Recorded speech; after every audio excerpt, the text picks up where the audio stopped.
What you're going to learn to do is in Sketchup, right? We can get rid of our guy. I love that guy. And we can click on add a location. It'll come up with this box. This is Google Maps. So what you're going to do is you're going to look up your house. Okay? So if I was to look up the school,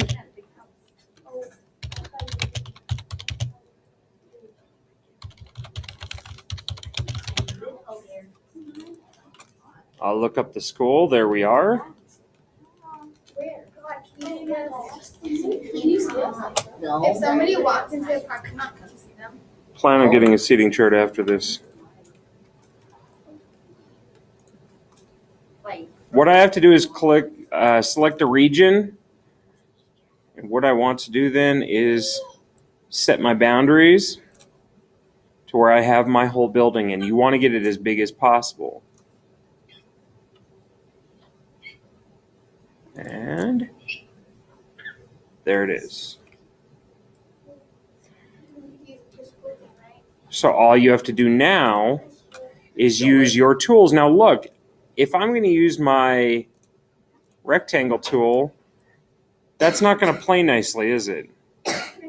Why will that not play nicely?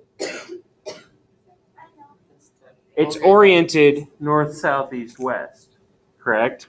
Same with this map. This building is not built north, south, east, west. My suggestion is then is to not use the rectangle tools, right? But to use the line tools.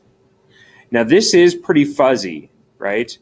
I might not like my sample. You can go back in, right? I'll find the same thing, but you want to get your sample as big as possible.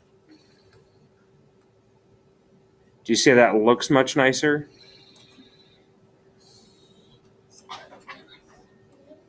And you'll notice a difference. Do you see the difference in the clarity of the image?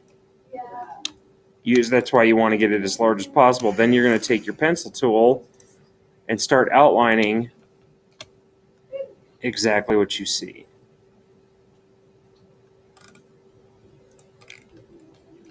And it is that easy, right? You can start using your push-pull tool. Now the thing is, this is a layer underneath here. And I don't know if any of you have ever looked at that, but under Window, Layers. Oh, come on, turn off. Do you see I can toggle seeing it and not seeing it? That will be handy. Now think of this for a moment. Why would I want to use layers like that? What would be the benefit? What do you think, Douglas? To get rid of the ground.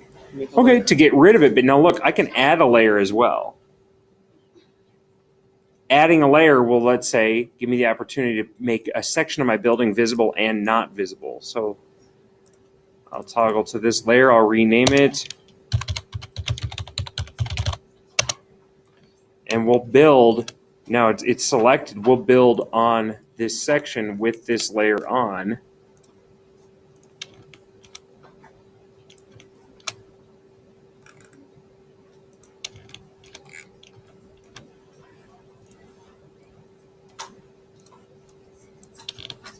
So now I have that section of the building built, but now look, I can turn it on and off, which is handy, especially if you have, like, let's say a lot of components and you have tons of components. Do you want those to load every single time for every view? Or you could turn them off and they won't render, and that'll make your render times faster when you're moving around trying to work on different parts of your building. So your assignment is to find your house and try to build your house in SketchUp with as many details as possible.